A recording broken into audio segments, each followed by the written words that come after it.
Distinguished guests, ladies and gentlemen, good morning and thank you for joining us at the Maritime Manpower Forum 2021. A very warm welcome to all of you. The Maritime Manpower Forum is organized by the Maritime and Port Authority of Singapore, MPA, and the Singapore Maritime Foundation, SMF. It is also part of this week's Singapore Maritime Week. At this forum, we will discuss the issues of talent attraction and retention in the maritime industry, efforts to future-proof the maritime workforce, and the relevance of job redesign given the shifting jobs and skills needs of the industry. MPA Chairman, Mr. Niam Chung Ming, will be opening the forum by sharing his thoughts and about our initiatives on accelerating workforce transformation. After that, our colleagues from Mercer Singapore will walk us through a presentation on the future of work in maritime. This will be followed by a panel discussion by three visionaries on talent development for maritime, centered on the theme of effective workforce transformation. The Q&A session will be moderated during the panel discussion. You may post questions you have in the Slido box throughout the event, and we will try to address them during the Q&A segment. Without further ado, may I please invite Mr. Niam Chung Ming, Chairman of MPA, to deliver his opening address. Mr. Niam, please. Thank you. Distinguished guests, ladies and gentlemen, good morning. A warm welcome to the Maritime Manpower Forum. For those of you who have joined us at other Singapore Maritime Week events throughout this week, I hope that you have found them useful for appreciating the new frontiers and shifting paradigm in the maritime sector. In order to minimize the impact of the COVID-19 on businesses, we have seen companies in every sector introduce new ways of working and use technology to aid business continuity. And in many cases, this has led to new business models, forced companies to go digital, at least earlier than they ever wanted, and also innovate and find creative ways to survive. If COVID taught us anything, it is that if your organization don't change and don't do it quickly, it won't survive. What we should be thankful for is that the maritime global supply chain remained largely intact. For this, let me thank all those working in the maritime industry and our seafarers for ensuring the stable supply of especially essential goods across countries today. Otherwise, this current crisis would have been far worse for all, because clearly no countries will be spared in this interconnected world. While 2020 threw us many challenges, it also presented us with opportunities. I want to say a few words about attracting talent from a position of resilience. Let me briefly mention 4 areas where we see more jobs being created in the next few years in Singapore's maritime sector. First, as our next generation port in Tuas gradually begin operations, much of which will be digitalized and automated, more skilled jobs will be created in the port ecosystem. For instance, PSA will need more systems engineering professionals to design and maintain the port's complex automated systems. Second, we will be working hard to bring in more investments for our International Maritime Centre. Specifically, we are targeting to bring in 20 billion in business spending commitments from shipping companies between 2020 to 2024. The economic spin-offs from this would provide more job opportunities for our workforce. Third, as part of our strategy to identify and adopt new technologies, MPA will support more maritime R&D projects, and we aim to triple the number of maritime technology startups supported under our programs by 2025. We hope this will spur new, highly skilled jobs for our graduates and others to look forward to. Finally, you are aware of our plans to go green and to develop alternative energy sources. We hope to embark on a green journey which will make us more relevant for what is to come, not just in the area of greener fuel, but also being less reliant on fossil fuels for all our operations. This will require different skill sets and job types, which will again be available for our workforce. So, if things work out, we will have the jobs. But we need to attract talent to think of the exist of the maritime sector and to develop existing talent. How can we do this? MPA and Singapore Maritime Foundation, SMF, will intensify efforts to attract and develop talents in the following ways. First, MPA has started a talent attraction campaign. Some of you may have seen videos in mainstream media and alternative social media about the promising prospects in our sector. We had a Channel News Asia documentary, Colours of the Sea, on 4 millennials pursuing their dreams in the maritime sector. We even had political office holders like our Senior Minister of State, Chee Hong Tat, talking about prospects in the sector in one of the videos. These are part of MPA's efforts to inform job seekers that our sector is multifaceted, inclusive, and exciting.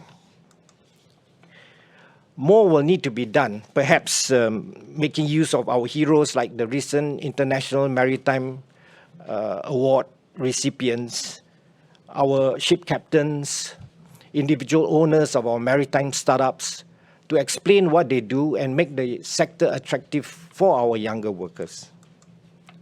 Second, SMF will enhance their Singapore Maritime Connect website to improve the functionalities and user experience regarding job vacancies and individualized job matching. It is an important portal, and we hope to make the user experience a really good one. Third, you may also be aware of the recently announced Maritime Leadership Program. Over 10 days, it will help junior management staff gain fresh perspectives on global maritime issues, develop leadership capabilities, and cultivate industry networks. The inaugural run will take place in the second half of 2020, and we look forward to working with companies to develop our business leaders of tomorrow. MPA and SMF cannot do all this alone. We need the support of all our maritime companies. To this end, I'm encouraged to see that the maritime community remains committed to investing in the next generation. This year, more than 30 forward-looking organizations have generously pledged $2.5 million towards the Maritime One Scholarship Program. Amongst them are 4 new partners: Maersk Group, Eastern Pacific Shipping, Atlantic Lloyd, and Equatorial Marine. Later, colleagues from Mercer will be sharing about why and how some maritime jobs might potentially look different in the future. Their sharing will help guide the subsequent discussion and sharing by our HR and transformation leaders. After today, MPA and our partners will conduct industry consultations to discuss the maritime jobs that may be suitable for job redesign and seek like-minded partners to work with moving forward. I invite you to come forward and be part of this movement. Today's session might not provide all the answers you are looking for, but I hope it will provide you with some direction and food for thought. MPA looks forward to working with your organizations to shape the future of work in maritime. Thank you. Thank you, Mr. Nyam, for your encouragement on how the maritime industry could go about accelerating workforce transformation. Indeed, while future maritime jobs may look different, maritime companies can kickstart forward planning by prioritizing talent attraction and development with the support of MPA and SMF. We also encourage companies that are keen to find out more about recruitment support and profiling initiatives to reach out to the Maritime Singapore Connect office. Next, Mercer Singapore will be sharing about how technology and business trends could disrupt and change maritime jobs, and how job redesign could potentially help to make maritime jobs more productive and attractive. May I invite the speakers from Mercer Singapore, Mr. Kabir Nath, Associate Principal of Talent Services, and Ms. Rupali Gupta, Talent Services Leader, to share their insights with us. Kabir and Rupali, please. Thank you, Natasha. Thank you, Chairman. It really is our pleasure to be here and share the stage with all of you in an esteemed panel of speakers today. On behalf of Mercer, just wanted to thank MPA for the journey that we walked together. It's been a long one, but a really fulfilling one. Right, so we have about 30 minutes. My colleague and I will divide and conquer. We're going to begin with walking you through some key objectives of the maritime study that we ran, key industry trends, and then spend some time sharing what that translates to from a skills framework perspective. I'm happy to say that we have launched the enhanced version of the Sea Transport Skills Framework. I want to do a bit of a click and explore with you today, show you how to use it and make the most out of that very rich information. Maybe the most interesting part of today's chat will be section 4 and 5. We want to spend some time thinking about the potential disruptions impacting the sector, how that is impacting jobs, skills, and really what the way is forward. Let's begin. The manpower study, a quick overview and key objectives. We ran this piece of work with the sector with two key objectives in mind. Number one, how do we provide MPA with information, insights that help them with manpower planning and policy development? Number two, providing industry, information, workforce information on compensation, jobs, skills that will help you take talent management decisions in the coming year. We had 3 modules. The first module was around benefits and compensation. We ran a survey with the industry across all the subsectors, and participants were given reports on the latest benefits, pay packages, policies across the sectors. The second module was a skills framework. As I mentioned, we enhanced the existing Sea Transport Skills Framework in line with existing and future demands of the industry. You can access that today in a very intuitive, simple way.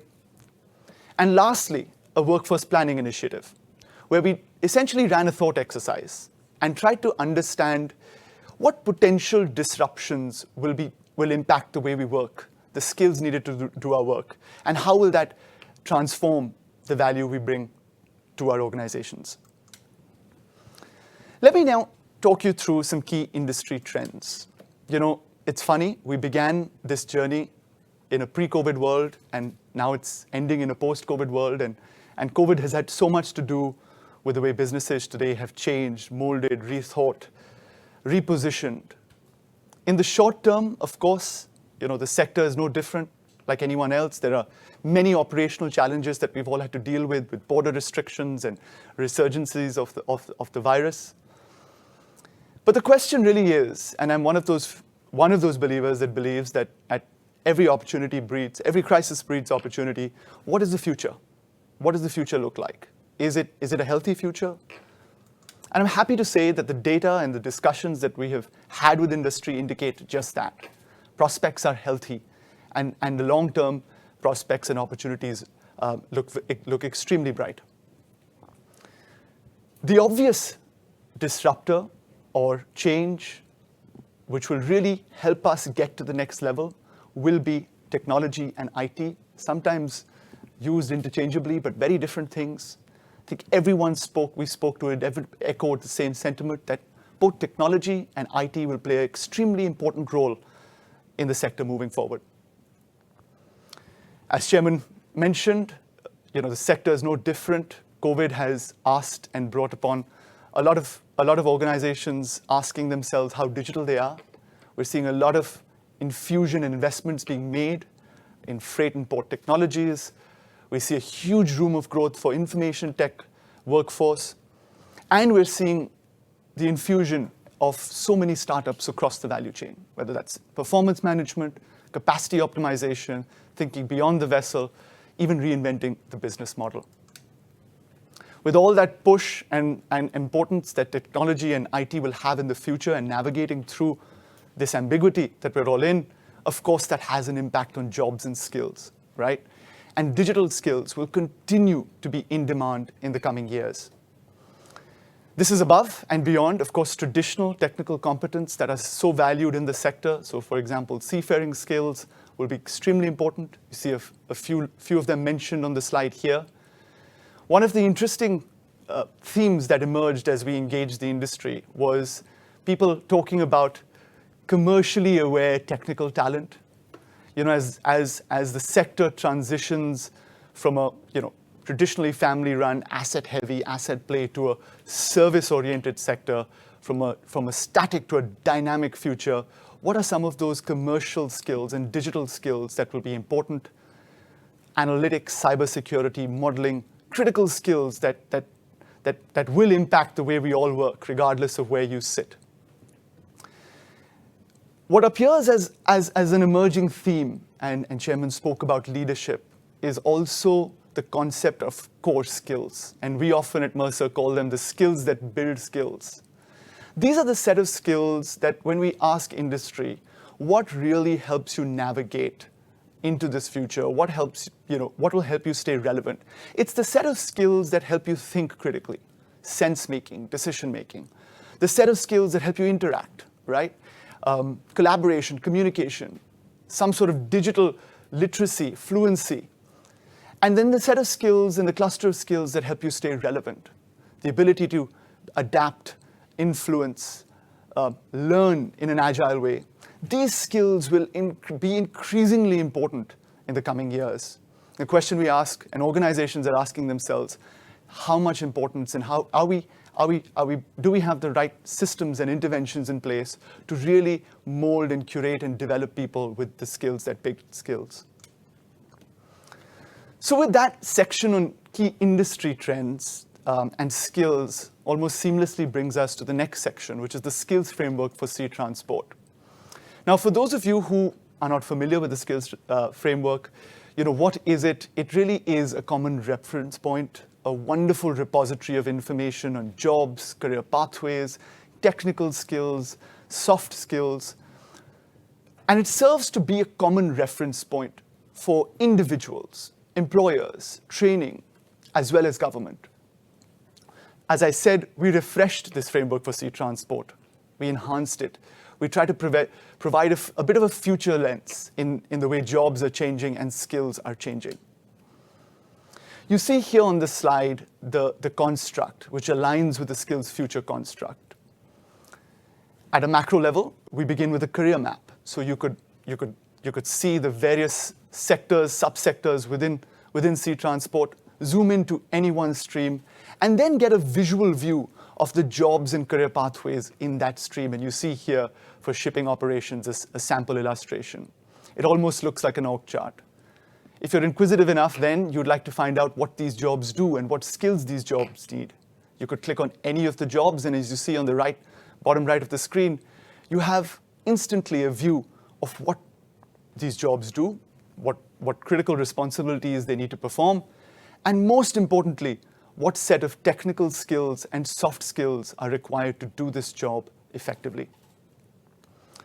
I know I've spoken quite a bit.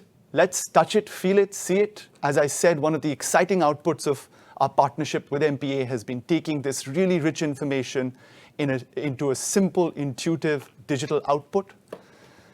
So what you could do, and this is what I do whenever I want to access this information, I go onto Google and I type Skills Future MPA, and it takes you to the web page you see on the left of my slide. If you scroll down, you see a little green icon, which allows you to click into the portal. I'm now going to show you how to navigate through that portal. Right. What you will be seeing on your screens is the home page. So lots of ships moving around. Click to enter. And now you see the master homepage for the tool. On the left, you have the navigation bar with the different tracks and streams. Below that, you have the technical skills and soft skills needed across the board. Let's see how we can use this and get the most out of this tool. Now, let's say I'm someone who wants to find out a little bit more about shipping, and specifically shipping operations. I click on shipping operations. It now takes me to the career pathways or organization map for all of those typical structures within shipping operations. Let's say I want to find out now a little bit more about ship agents and what they do. I click on a ship agent. It now takes me to the view of the critical responsibilities of the role. And as you see, if you scroll down on the left, the technical skills needed for each of those jobs and the soft skills needed for that job and the level of proficiency needed. Now let's say I want to find out a little bit more about budgeting. I click on budgeting, and that takes me to a view of the technical skill. What is budgeting across different levels of proficiency?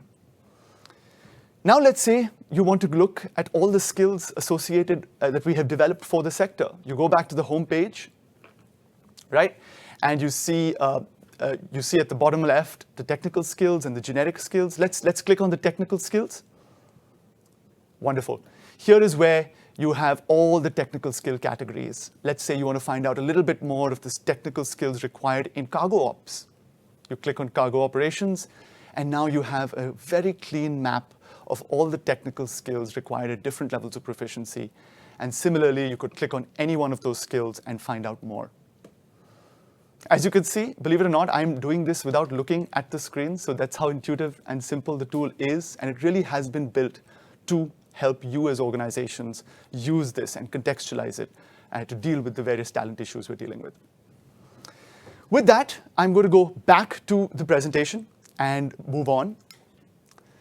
The next section is around potential disruptions. And Mercer, along with the industry, ran this thought exercise where we just spent some time asking questions around what are the key disruptors in the sector and how are they impacting jobs and skills? It was a qualitative study that we did, and I'm going to share with you some of the findings of that. Like I said, it was a thought exercise, and the real purpose of this entire exercise was to give you organizations information and the ability to think about and anticipate some of the changes. We appreciate that every organization is at different parts of its evolution, but we also believe that this is a wonderful starting point as you think about the various disruptors and how jobs and skills may change. So fundamentally, the process involves thinking about the key disruptors. We call them disruption factors. You see them on the slide here. I'm going to move from the left to the right. The most obvious disruptor is, of course, technology maturity, adoption, right? It's the level of maturity of the solutions, technology solutions available, as well as the rate of adoption. How available and accepted are some of these technologies? Technology is a big disruptor, of course. The second disruptor is business transformation. So how are business models changing COVID has impacted so many businesses. Competition. So what is the relative cost attractiveness of similar expertise in neighboring markets in different industries? Regulations and standards, of course, have a lot to do with how we are changing. The regulations keep changing, standards are changing, they impact the knowledge and skills we need. And lastly, labor market conditions. How attractive are some of these jobs? What are the skills needed for these jobs? How easily can I access them? So to us, these are 5 key disruptors. What did we do with this information? Number one, we collected insights on each of these disruptors for all the tracks within sea transport.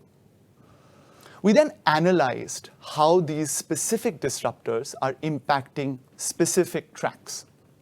And then we classified them onto potential degrees of disruption into a high, medium, low impact. Then we said, right, now we have a view of which tracks within the sector may potentially have a higher impact of disruption versus a low impact. Let's now zoom into the jobs. So we zoomed into the various jobs in each of those tracks. And then we, in fact, evaluated all the critical tasks and work functions and asked ourselves which of these individual tasks at the job level could be disrupted. And then we classified those into stable jobs, reconfigured jobs, and declining jobs.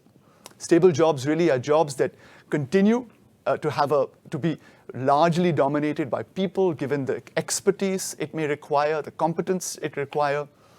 Reconfigured jobs are those jobs that we believe could be in the next 5 to 10 years impacted or augmented, supported by technology and the various disruptions that we see. And then declining jobs really are those jobs where a large component of the value that these jobs bring are intensive, labor intensive, repeatable, and hence threatened by automation. The lengths that we did this analysis was between a 5 and 10 year time frame. Of course, nobody can claim to know what the future will look like, but what we've tried to do is try and make it real for organizations. So let me very quickly walk you through 3 tracks that we have tried to capture the journey of disruption. You see here shipping operations, ship agency track. Our analysis and understanding based on what we heard is that this potential track could be a high level of potential disruption. If you look on the left of the screen, what is driving that? Technology, regulations and standards, as well as labor market conditions. A lot of what SHIB agents do today, the documentation processing activities and so on, can potentially be digitized. We see even a lot of streamlining happening from regulatory authorities, from the regulatory authorities' point of view. Electronic documentation is being infused and really making that process easy. Some organizations, leading organizations, are also adopting RPA for repetitive document processing tasks. Now, what does that mean from a jobs perspective? If I draw your attention to the right, the 3 jobs within the ship agency track, the ship agency manager, the ship agent, as well as the shipping clerk, you will see that the ship agency manager we've classified as a stable job. Why? Because the key tasks of this job, whether that's preempting disruptions, troubleshooting, liaising with different stakeholders, requires people and will continue to require people, and requires expertise. Whereas when you look at the ship agent job, we believe it could definitely be augmented and coordinated by technology, right? The whole documentation, coordination aspects of this job could definitely be supported by technology. But when you look at the shipping clerk role, what we're seeing is that a majority of tasks could be disrupted. And automation is taking away a lot of that activity. And potentially in the coming years, you could see less requirements of people doing that role. Now, what does that mean for you as an organization? And that's really the food for thought at the bottom.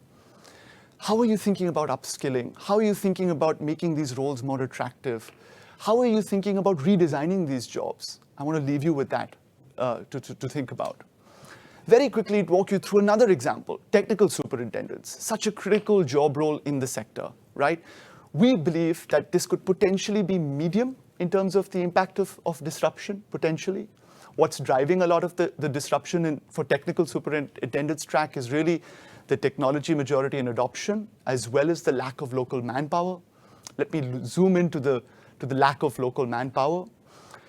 Industry still regards seafaring experience as critical for these jobs, right? The question is, do we have enough of experienced local seafarers? So as we think about jobs, we believe that a large extent of these technical superintendent roles, at least at the middle and senior manager level, could be augmented and enabled by technology, right? Be more digitally driven. The question we then ask ourselves is, how do we bridge that capability gap? Do we have the right training ecosystems to be able to do that? How do we redefine the role so that it becomes more data-driven? How do we identify high potential seafarers early in their journey and then accelerate their training and prepare them for superintendent roles earlier than later in their careers? With that, I am going to then now transition to and pass the mic on to my colleague. We've spoken about disruption, and we've spoken about how disruptions are impacting jobs and skills. But what next? How are organizations dealing with this disruption? And that's where what lies at the heart of that conversation is job redesign. And Rupali is going to walk you through that journey. Over to you, Rupali. Thank you, Kabir, for taking this audience through all the wonderful changes, actually both to Chairman and to Kabir, right, to talk about all the changes, how people have stepped up, how the industry is responding to some of these changes. Let's talk about what happens next. So with all of this uncertainty, all of the changes, why job redesign? How do you do it? How do you start thinking about it? And what kind of benefits you can expect? So that's going to be the focus of what I'll talk about. I want to start by saying you're not alone. Every organization is going through a changing business landscape, pressures on profitability, on margins, a whole new workforce dynamics, whether it's an aging workforce, whether it's multiple generations at work, whether it's like a whole surge of retirement for critical positions. Everybody is going through that challenge and different sizes and shapes of that challenge. And finally, labor productivity. How do we bring human machine together? How do we make it work? You think about geospatial tracking, drones. These are things we didn't even dream about 20 years ago. They're real today, and they will be the way people work tomorrow. With that, what can companies do? Companies can start looking at their work processes. What is the work we are doing? Do we really need to do it? Is it necessary? Can a human do it? Can a machine do it? Can we stop doing it? And can we think of a new way of doing what we do for the outcome we need? We look at technology, which kind of goes hand in hand. What is changing out there? All the use cases and just tripling of the startups, like Chairman said. If that's what's happening in the sector, how do we integrate these new solutions into the way and into our daily work? And then with all of this, we are left with people and we're left with jobs. How do we make them richer? How do we make them more attractive? How do we get younger people? How do we get non-seafaring people? Loads and loads of questions for us to answer here. Why should we do it? Because we get an agile workforce. You can move people around. You can borrow skills. You can lend skills. There's a whole productivity cost optimization play. You optimize your manpower. You have a far better employee experience. People actually bring their hearts to work every single day. And ultimately, the reason we exist, and all of us, we exist for our customer. And that's really one of the key benefits we're looking for. The big and tough question now is, okay, I want to do JR. I want to go undertake a job redesign journey. How? How do I start? What do I do? My first tip, and Mercer and I have been leading job redesign for a long, long, long time now. I must say, it's very intense. It's life-changing. It's job-changing. And it makes big, big differences to the business. So how do you start? You start with the end in mind. What is the end here? We want to improve productivity. We want to leverage technology and make maritime jobs more attractive. To do that, what we've tried to give you here is a 3x2 matrix. So Kabir talked for a while about the potential impact of disruption, and that's on the y-axis. So if you think about, is the disruption low, medium, or high? And that's very clearly available in the report. And on the other hand, you look at, is this going to impact us? What's the time horizon? Will this impact us right away? Will it impact us in the long term? And the third criteria, there's a lot of criteria to think about, so I don't want to confuse you. What I'm doing here is taking a few simple, easy criteria. And then we start taking the size of the workforce. Again, this is indicative. This is based on the BNC data. You may come back and say, oh, it's not scientific, it's not exact. We've already called that out.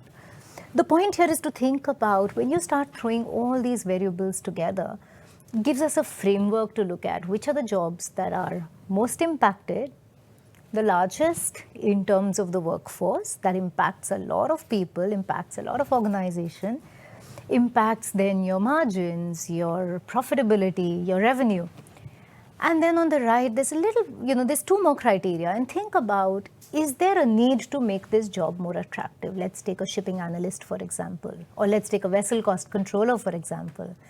May not be the most interesting job in the landscape of all jobs, yet it's a critical position. It's an entry pipeline. That's where people come in. You build them through the years. You give them the career paths to come in and grow in the organization. Is there a need to make it more attractive? That's one criteria. And then finally, are we attracting and developing the right talent pools? So we start looking at, what is the current talent pool I have? What are the future talent pools I want to attract? And answer those questions with all of these criteria to land on jobs. Again, this is not cast in stone. This is just a framework to get started on thinking about, where do I start?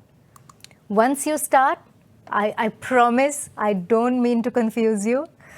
Once you start, there's an art and a science. What I have on the screen is the science, because there's simple steps. What looks simple on the screen, you start with some diagnosis, you start by understanding data, where am I going, where's my customer, what are my customer needs, what are my business imperatives, collect all that data, mine through it, look at where the stress points are, where the pain areas are. Then there's a design aspect to it, saying, okay, how do we redesign, how do we integrate the technology, the people, the jobs, how do we uplift them, how do we create career paths? And finally, there's the implementation or the testing that we call out, which is really trying to see, once we implement a new technology, the new job, the new work process, how does it work? Does it work well? Do people want to come in? Do they want to do these jobs? And are we getting the results we expected when we gathered the data and did the design? So again, art and science, not to confuse you. Let's look at what have other companies got by doing job redesign. I'll take 3 examples. One is a hotel, and these are all cases that we've worked on. One is a hotel. One is in the special needs education sector, and the third is in the long-term care sector. If you look at some of the challenges, very similar. Staff shortage, changing demands of students, of people, a rapidly aging population. On the second problem statement, you can see it's literally consistent. Difficult to attract and retain talent. Like I said, you're not alone. Every single organization is finding it really, really hard to attract and retain talent. One, because the talent pool may not be big enough for the new areas and new jobs that we want to attract in. And let me just go horizontally. So for this hotel, where we had staff shortages at peak periods, not enough talent, we implemented automated check-in counters. So what we saw was guests were waiting for a long time. We automated that check-in, check-out from a 3-hour window where people took to check in, queuing, asking for documents, paperwork. It went down to 15 minutes. At the same time, what makes it really easy and understandable and relatable is ultimately the staff is now being retrained to, instead of taking papers from guests and manually entering all their data, actually troubleshooting, helping guests figure out, oh, why are you here? How long are you staying? What else can I help you with? As a result, we saw a huge improvement in productivity, 3 hours to 15 minutes. Non-value tasks were restructured. Staff could now upsell, revenues went up, obviously, and worker capabilities were enhanced. Similarly, I'll go down to the last one, which is in the healthcare sector. We know in Singapore, population is rapidly aging. It's really hard to attract local talent in support care roles. So these are the assisted daily living tasks, bathing, showering, diaper changing.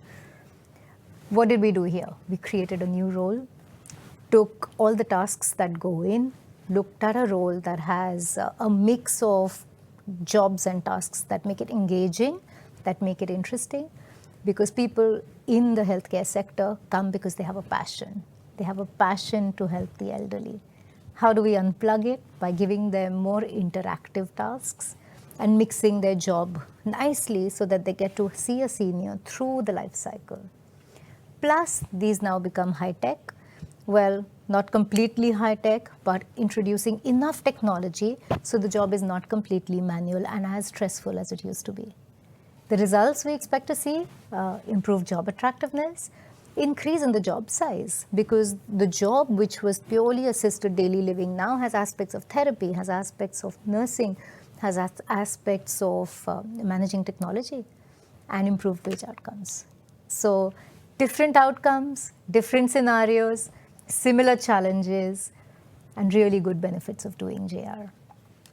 With that, I hand over back to my colleague Kabir to kind of sum all of this together for you. Thank you. Thank you for having us here today.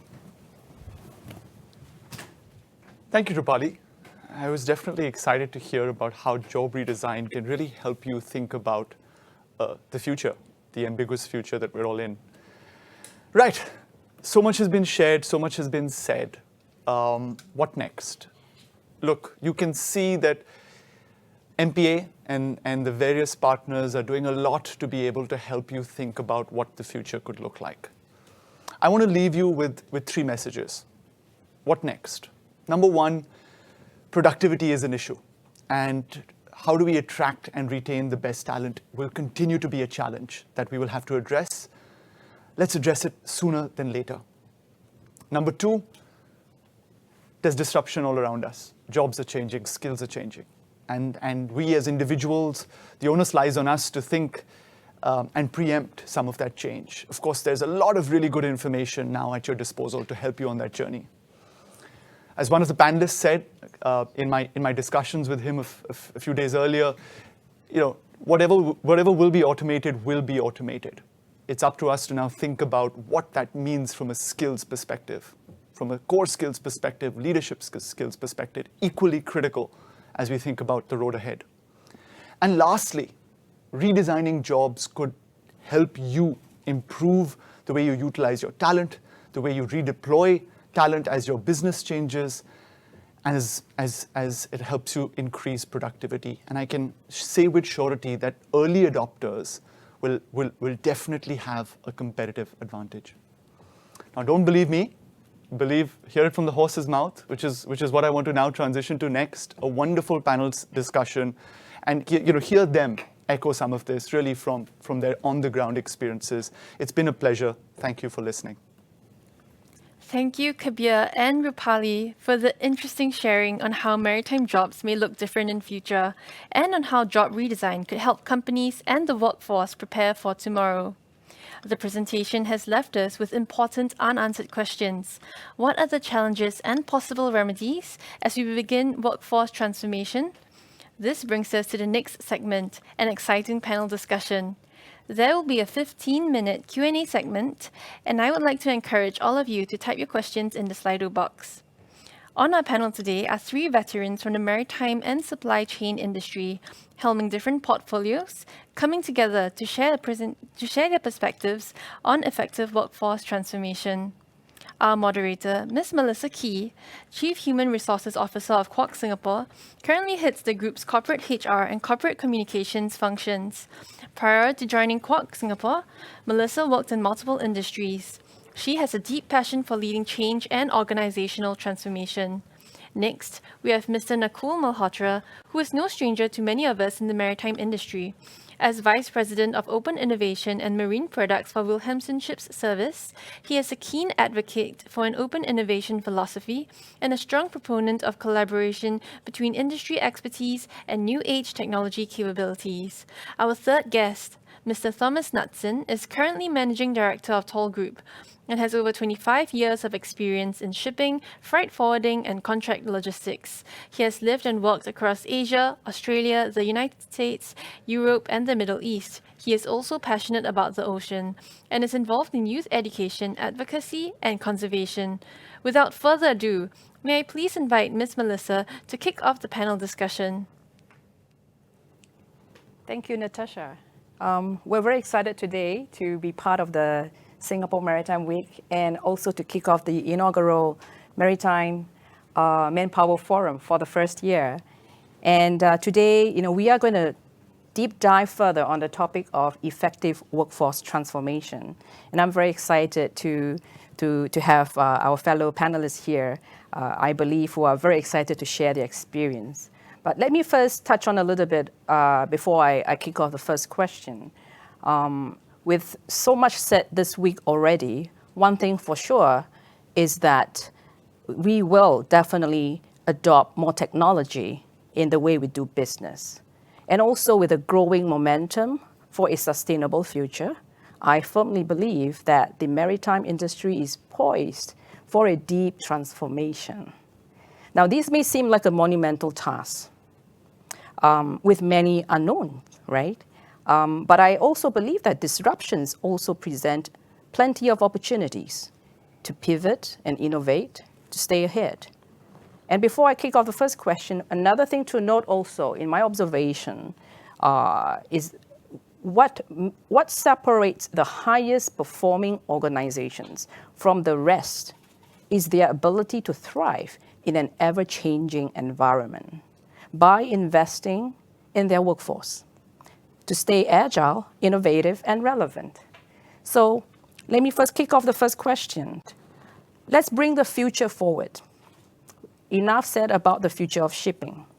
So imagine the future of work in the maritime industry where key disruptive forces have impacted how work is done across sea transport job roles. What is the immediate focus required at the management level to facilitate the workforce transformation now? Nakul, would you like to kick it off? Thank you very much. First of all, let me just say that I'm really excited about the topic and the fact that we're having the forum. I think maritime manpower transformation is a topic close to my heart, largely because it's very personal. I've sort of undergone a transformation from being a seafarer to being an advocate for innovation and technology in the industry. And so taking that example, I think, to answer your question, and of course, really well laid out, Melissa, I think leadership is fundamentally changing. I think that's really important. I think, largely speaking, I think in the maritime space, we're very used to a hierarchical, of instructive form of leadership. And I think when you see this level of uncertainty and complexity, when you see the kind of transitions that are taking place, I think it's really important and something that leaders themselves have to accept. They can't have the answers to everything. And I think this ability to open up, to be able to create safe spaces, to be able to encourage collaboration internally, but also externally, to be able to be comfortable in saying, look, I'm not sure, let's try a couple of options. We'll also then encourage, let's say, the millennials, the new generation. I think, the new generation is enthusiastic and gets motivated by a different set of parameters, perhaps compared to previous generations. So I think really it's a huge topic, obviously, but I think what I want to emphasize is leadership fundamentally now is about inspiration, it's about creativity, it's about creating safe spaces for people to try, fail, learn, and then deliver unimaginably fantastic solutions. I think that's really fundamental. Great that you say that, because I think I would further sum it up that leaders may not have all the answers today. But to find the answers in order to move forward, they must know how to organize and facilitate and collaborate across the organizations to get to that point. Thomas, do you have anything more to add to that? Well, I'm very much aligned with the positions stated. I think this idea that our industry has been built on professionals who have gone through a long career progression, learned the trade. If you're a captain of a ship, you've done your yards throughout the organization, and that has led you to this level of expertise. And traditionally, that level of expertise was really truly valued. I do think that as we move forward, that will change. Because we don't have the answers and we don't necessarily understand the technology. And actually, it might be that a 25-year-old has the understanding of the technology. And it's tough to acknowledge that you spent your entire life learning something and you thought that you were going to be the expert, and you're now the ignorant in the room. But the other side of that is also, we still are the ones who understand what the business is. And I think our role is to connect that. So be curious, say, what's the problem that we're trying to solve for our customers? Ultimately, they're moving a sofa from one place to another place, and we understand how that's physically done. How can we leverage technology and use the people who understand technology in our business and integrate it rather than seeing it as a threat? Fabulous. Well, I think each of you talk a little bit on culture, not quite that, but I want to go deeper into that. Because I believe that leadership and culture matter in driving an effective transformation outcome. And I want to quote McKinsey in one of their research where they quoted that 70% of transformation fail, and 70% of those failures are due to cultural related issues. And as you know, maritime comes with a deep maritime culture and traditions. How do we unpack this?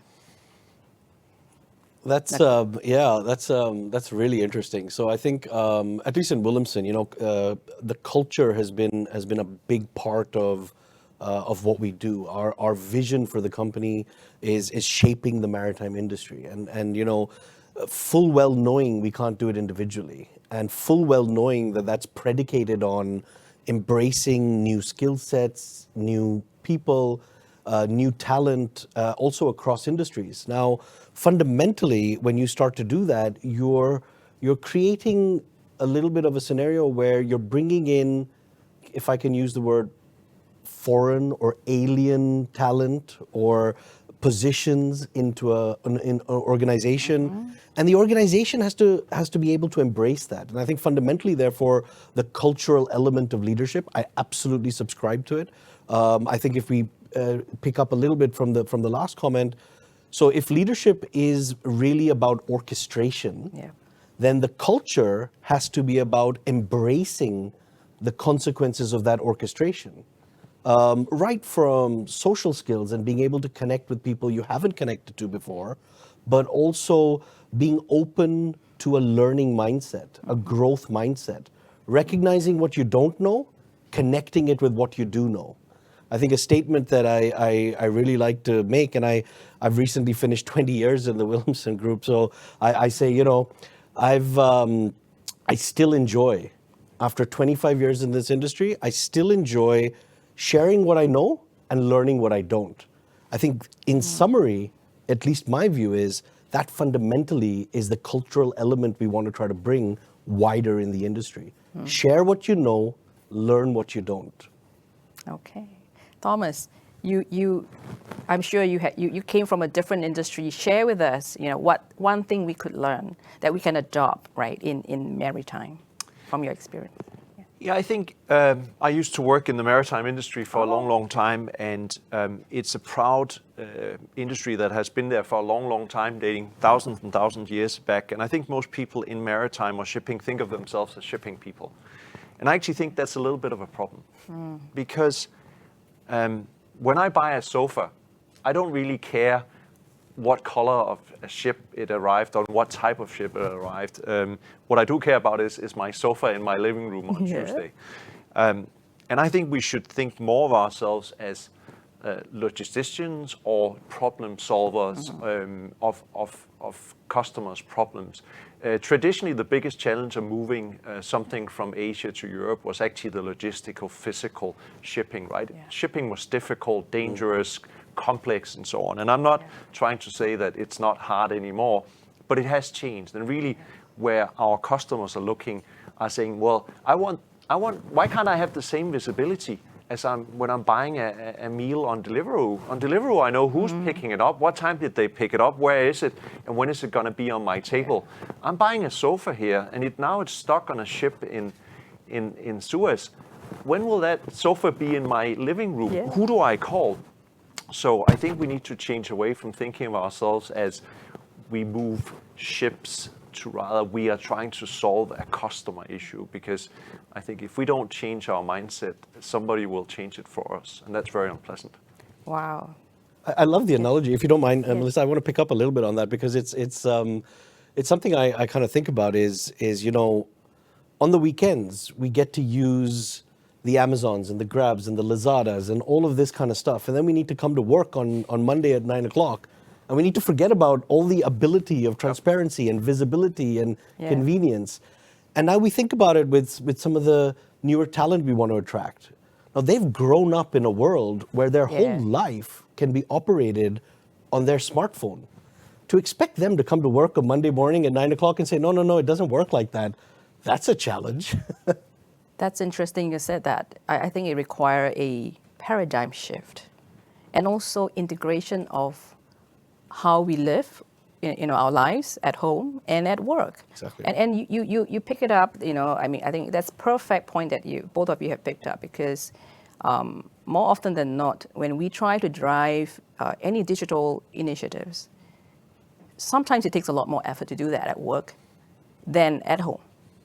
And you have quoted a fabulous example about Deliveroo and all that, and why can't it be done at work? What can we learn from other industries which have already been disrupted? Right? The question is, should we disrupt ourselves or should we wait to be disrupted? Well, I think we should disrupt ourselves, because you never want to be at the receiving end of disruption. And I think it's understanding where the disruption take place. I think that if you look at shipping, and I'm primarily within container shipping, is that we're still moving a container from A to B. And it's still happening on a ship that sails, whether it's 15 or 20 knots, doesn't really matter. I don't think that necessarily is going to be disrupted in the near term. People are going to do it smarter, they're going to do it different, but the basics of their industry is going to remain. But it's much more that visibility and understanding of where the product is, what's happening to it, what can I do with it if something has changed. And that's my point. If you want to be in maritime and be successful, you can either be a provider of the space on the ship, and that might be a good place to be. Yeah. But if you look at what has happened in other industries where Amazon has come in, they're providing an end-to-end customer experience. And the people who provide the assets might not always love to be part of that, because they lose value. So I think we need to think about, how do we retain the value? How do we create that value for the customer? So we're not just the provider of a physical asset. And that requires exactly the Deliveroo, or the Lazada, or the Amazon, or the Grab experience. Absolutely. I think, this concept of what will be disrupted is a really important element that needs to be evaluated, because where innovation can go horribly wrong is to focus on sort of the wrong end of the disruption cycle, if I can call it that. And that happens sometimes. You get caught in a hype, and you sort of suddenly imagine that, you know what, actually shipping won't be about physical stuff, we're just going to teleport things. Now, maybe we will in the future, but not right now, right? Yeah. So then what will be disrupted? And what will be disrupted is the simplicity, the transparency, the visibility, the customer experience, as Thomas was mentioning. I think these are really important elements. And what that means then is, then we want to, as you mentioned as well, how do we do it? So we want to bring in talent from the outside. How we connect that with our domain experts. So you can't sort of isolate them. You can't ring fence them and say, reinvent shipping in a room, while the rest of my organization is going to continue making sure that that container goes from A to B. It's not going to work like that. We got to be able to bridge them and make them work together. This connection of domain expertise with technology talent, I think, is absolutely critical for us to take steps forward. And then, then you start to distill what are the elements that will get disrupted, and let's focus there. And if I may, I think that's a very important point to the people listening here who are probably sitting in management roles throughout the industry. If you think that disruption is going to happen by either hiring people in who are going to do the job, or you're not going to be impacted, but somebody else will, I think you're horribly wrong. You will be impacted. You'll have to change your mindset. You have to do things differently. If you don't, then somebody will do it for you. Wow, that's a strong message for our leaders out there. Well, we talk a little bit about talent. Let's transition to the topic on talent. A maritime career connects Singapore to the world and brings the world to Singapore. And I would say, for anybody who wants to be in a maritime industry, they have to have a global mindset and global view, global network, and global connections. Now, as a global hub, we are home to about 150 international shipping groups and more than 5,000 maritime establishments. That's quite a lot, Now, how do we continue to enhance our talent competitiveness to compete globally and attract the best? That's a really interesting question, and I think something that hits at the core of it. I think there's a couple of things. First of all, from an industry perspective, right? And Singapore is as we saw earlier this week, an international maritime center. It's established as an international maritime center. And so in many respects, Singapore is a proxy for the industry. So in order to be able to attract talent in the industry, I like to say, you know what, when you're joining this industry, you're joining one of the very few places that actually has a time machine. And I think that's something really fascinating and interesting for people outside of this industry. They get to do Silicon Valley all over again, except this time in shipping. You don't get that many opportunities, right? You know what good looks like, and then you can come back and be able to do it. But again, connecting it with domain. So that's one thing. So I think from a Singapore context, how do we make sure that we can not only super concentrate the companies as they are today, but also start to super concentrate talent internationally in this location to serve an outcome? Specific initiatives related to the decarbonization center earlier on, related to some of the initiatives in terms of trying to make the port, let's say, more efficient, and so on and so forth. And that then becomes a beacon for others to follow. Really super concentrate to create that ecosystem. We use the Silicon Valley analogy a lot. Silicon Valley is essentially an ecosystem very wide for the tech industry. Copy and paste, time machine, let's do it over here. I think then the other element of it is also about, one is attracting talent, but the second is also then retaining the talent. And we need to be very cognizant about motivations for different skill sets and mindsets are going to be different. It isn't a one size fits all, and it isn't always about throwing money at it. The cultural element, the collaboration element, the freedom element, the opportunity to shine with various solutions. These are things that are not so prevalent in the shipping industry yet. But I'm optimistic. No, the way I look at it is Singapore has positioned itself very well for this. I think the most important thing is Singapore has created an infrastructure that works. And we've seen it with COVID, we've seen it before in many different contexts, that Singapore just works. Yeah. And that's the combination of both the physical infrastructure as well as the ecosystem of the companies and businesses that operate here that is creating that. You mentioned the word global, and I think that's the interesting part of it. I think Singapore has historically done very well by combining the great strengths of Singapore and the interests of Singapore with the global connection. Yeah. And I think it's critical as we move forward and move beyond COVID that we get that back. Yes. I've lived across the world, 11 different countries and so on. And I can say I'm not an expert in any of those, but I'm certainly not an expert in the countries where I haven't worked. If we want to be a hub for Southeast Asia and Asia, we need to have people from Southeast Asia here, and they need to learn in global companies and bring back that experience. For Singaporeans, I think that's a great way of learning from others, understanding what lies beyond. It's an opportunity to go and work other places, but it's certainly that connectivity that I think Singapore offers. And my hope is that Singapore will retain that, because you cannot create regional and global head offices for business by only having Singaporean talent.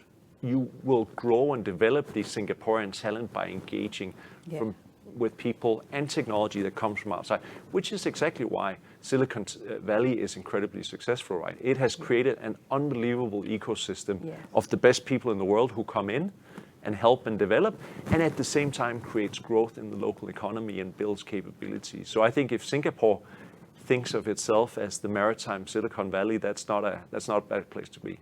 Yeah, that's fabulous. You mentioned talent ecosystem. I think that's the way we should see it in terms of how we continue to grow our position and our strength in the global footprint, I would say.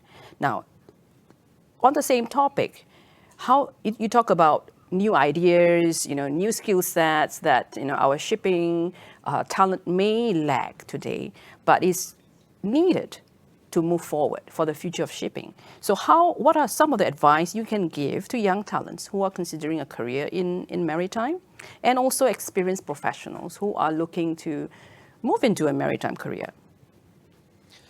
Advice to come into the industry. I think, let's pick up on a couple of themes we talked about. I think ultimately it's the backbone of world trade. And if COVID has shown one thing, it's lifted the veil of, if I can call it, secrecy. Yeah. You go into the store and you buy your Nikes or your Adidas, but you never even think, how did it get there? I always am a proponent that I wish we had a little tag there that says brought to you by MV whatever, so that you kind of realize that, hang on, that came on a ship. So I think being the backbone of global trade, yes, it has its ups and downs, but the concept of moving physical goods will always be relevant. The second element that I think the theme that we picked up earlier on is this concept of a time machine. Guys, where do you get the opportunity to go back in time and do it right? I think that's phenomenal. I think the third thing is really shipping, and the people in shipping is, the fundament behind it is international. It is global. I would like to say that the people in shipping are really ultimately citizens of the world. Ships are registered somewhere, they're operated somewhere else, the cargoes are coming from somewhere else, a third place is flagging it, and so on and so forth. To be a citizen of the world, I think, is simply a note of optimism and hope, and I think that would really resonate with the generation that we want to attract. And I think the final one is about already today, and I know there's a lot of debate on the environment and sustainability and so on and so forth. Look, shipping has 80 to 85 or 90% of world trade. On a per ton basis, it is today very efficient, but it has to get much better. There's no doubt about it. It's a massive challenge. Yeah. And I think this is an opportunity for the younger members of our community to really be able to come and be part of something bigger, something more interesting, and something that'll have a lasting impact in a really dramatic way. And I hope that resonates as well. Wow, exciting times. It is exciting times. I think shipping is and will always be, the key capability, I think, in shipping is problem solving, right? Everything every day brings a new problem, a new challenge, and so on. And if you thrive on solving really complex problems that span the world, I think shipping and maritime is the place to go. I think the idea that technology has a place and a role to play, and that shipping will probably transform faster over the next 5 years than some other industries who've gone through that. And then this idea of being global. There's a lot of companies and businesses that say they're global, but they are often global in the fact that they have a global footprint, but they don't necessarily connect in the same way as shipping does. A ship connects physically throughout its entire journey. And when you work in a global logistics or shipping company, every day you talk to somebody in a different country solving a different problem for a different customer, right? Whether it's a pair of shoes, sofa, a computer, it doesn't matter. It's all gone through, carried by MV, whatever. Yes. And that fact that we spread across industries, I think is such an interesting and exciting job to have. Yeah, and let me bring your attention to something both of you talk about, which is shipping is the backbone of global trade. Now, I think it's time for us to make shipping at the forefront of global trade. How do we pivot that? How do we tell a better story to our audience, to professionals who are looking to make a difference here? You know, how can we tell a different story so they'll be excited, even if it is now at the back, right? How can we make it much more visible? Yeah, I think that's a great question, because I think a lot of it boils back down to sort of the culture in the industry. I mean, you know, ultimately for many decades, the industry's operated on largely an information arbitrage. And that gets disrupted with some of the tools and sort of the internet and so on and so forth. I think now people no longer want to be, they don't want to be shy about what they're doing. I think people want to be proud about it. I think we're seeing a lot of international forums making that to the fore. I think that, you know, the COVID scenario, the resilience that supply chains have had to show in order to continue, ultimately a lot of that is predicated on the work that's being done in the maritime industry as well. And I think that we shouldn't be shy about the efforts and what it takes to get cargoes from A to B. I think the narrative has to move from, and you know, apologies to all my journalist friends out there, the narrative has to move from purely the maritime journals to the front page of the consumer journals. Yeah.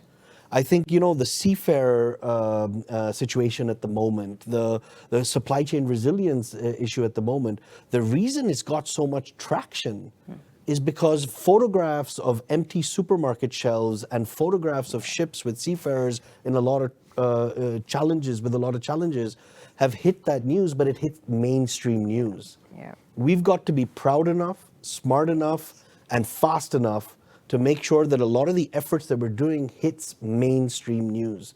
We have to think about what resonates in the B2C space to make sure we get our B2B space up front. Yeah.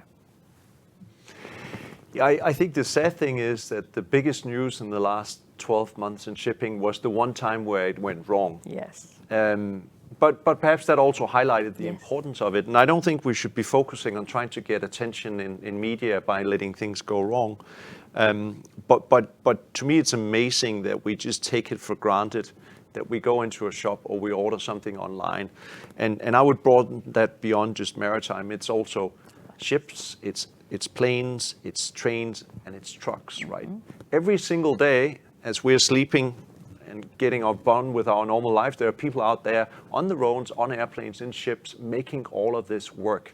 And I don't think people appreciate it. 12 months ago, during the beginning of COVID, everybody talked about the heroes, right? So it was healthcare, it was police, and it was also transportation and logistics. It's been forgotten a little bit, but we're still shipping masks and respirators and shoes and sofas and computers, and we're doing it very well. You talk about the rollout of COVID. Yes, there are certainly issues about production, there's about local administration of it, but I would say that the global supply chain has handled one of the biggest logistics challenges in the last 10, 20 years very, very well. We've just gotten on with it and gotten it done, and I think that's what happened in logistics. We just get on with it. But yeah, I would wish we would get a little more focus and attention in media, except for just the one time where it goes wrong. Okay, all right. Well, I will pick some questions from the audience as well, who have submitted a few questions, which is something related to mid-career switch. Question is, what are the opportunities for a mid-career switch to the maritime sector if they don't have the prior experience? Yeah, I think that's a great example. Look, I have personal experience with this. So I started out, I'm a seagoing marine engineer, came ashore.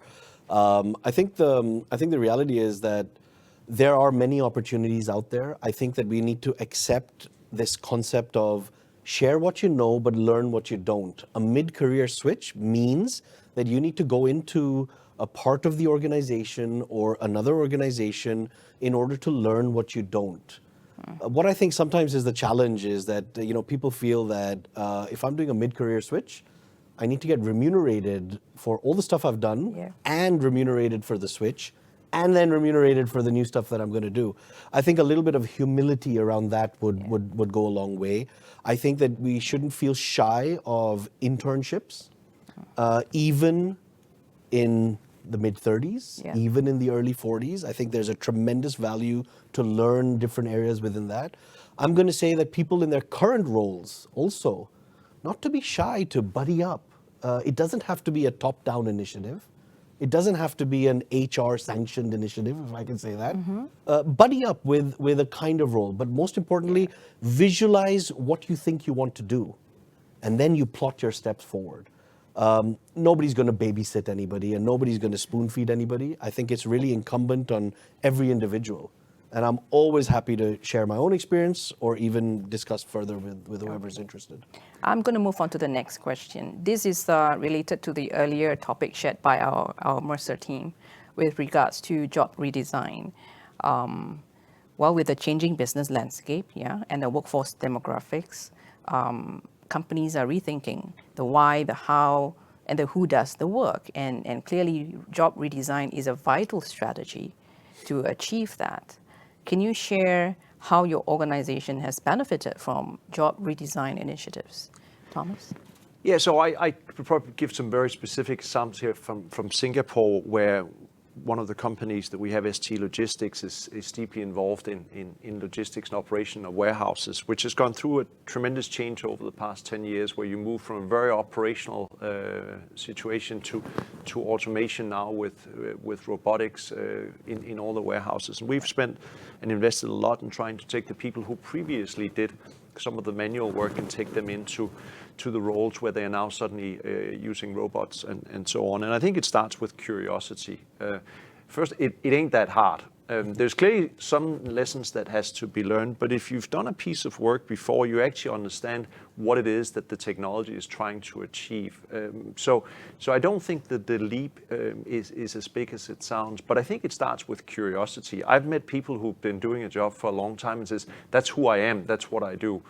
And that's not the right approach. I think it's much more to say, well, I've got this skill set I want to learn, I want to develop. How can I bring on the new skills? And we're certainly very committed to doing that. There's a big value of retaining people in an organization who understands the culture, the values, who feel an attachment to the organization, who we can then bring forward rather than to bring in external resources to plug the holes. Certainly we should bring in external help where we need it, and sometimes inspiration. But we certainly would like to grow our internal talent by doing things differently. And we think that's an interesting journey. Fabulous. I think that resonates very well with us as well. And I think there's a number of different initiatives, and it starts with embracing new tools, whether it's RPAs or whether it's new software systems and so on and so forth. The next level behind that is when you want to collaborate with your providers to develop those, and then you use your domain experts, guys who are very good at what they do today, to help improve those tools. And that kind of raises where those people sit in kind of the value chain of development. And that's something we support tremendously as well. Great. Any support or advice that you can offer to smaller organizations who are embarking on this but may lack the resources or expertise? Yeah, I think the first thing is, why are you changing?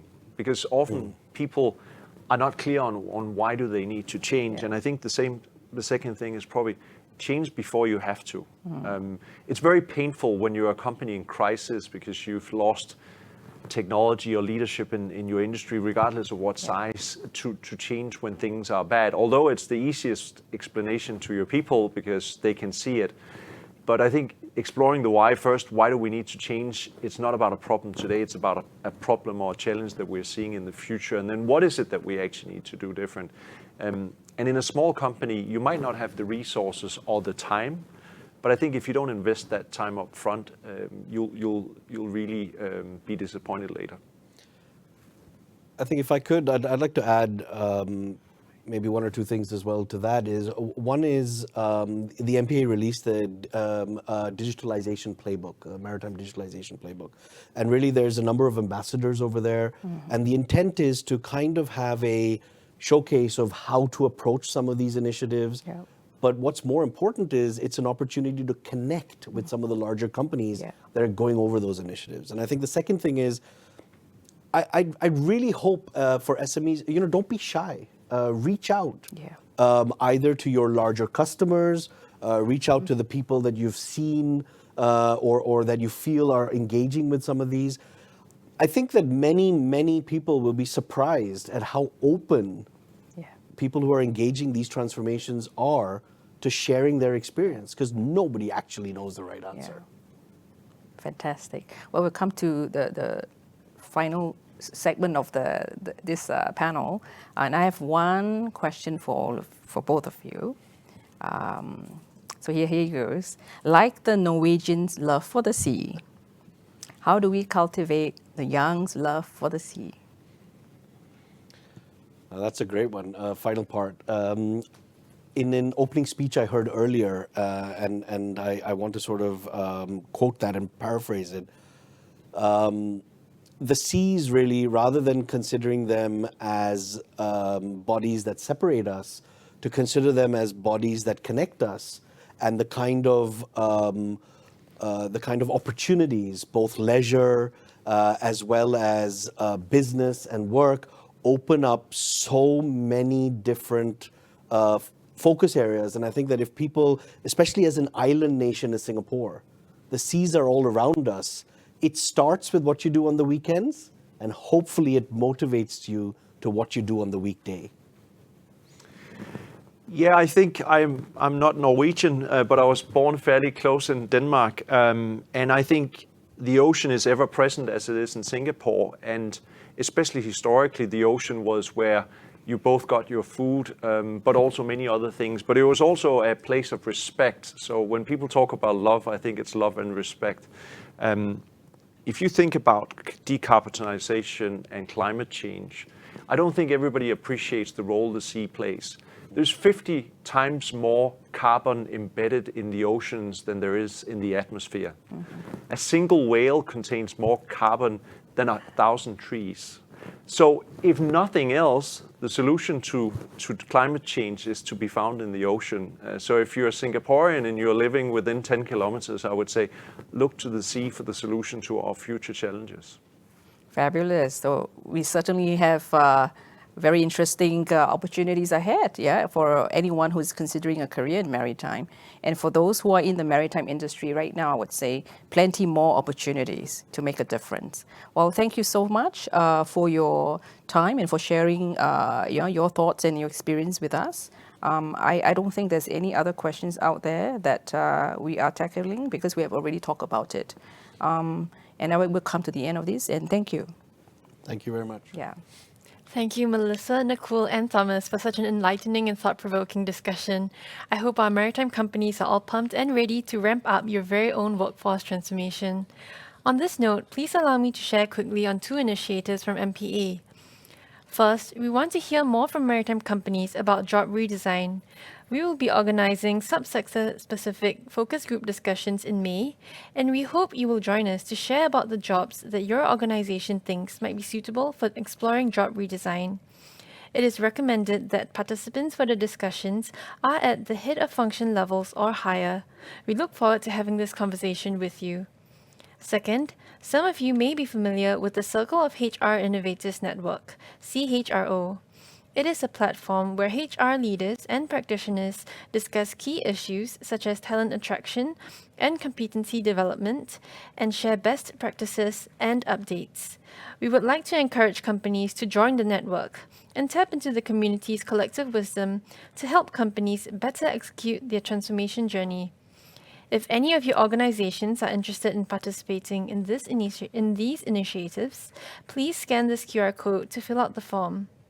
If you have any feedback for today's forum, please also share your thoughts with us via the same form. Once again, thank you Mr. Niam Chang Ming, our speakers Rupali and Kabir from Mercer, and our industry partners Melissa, Nakul and Thomas for being here with us today at the Maritime Manpower Forum 2021. A big thank you to all participants who joined us virtually as well. We hope it was useful and insightful for you. And look forward to working with you on transforming our maritime workforce. Wishing all a wonderful day. Thank you.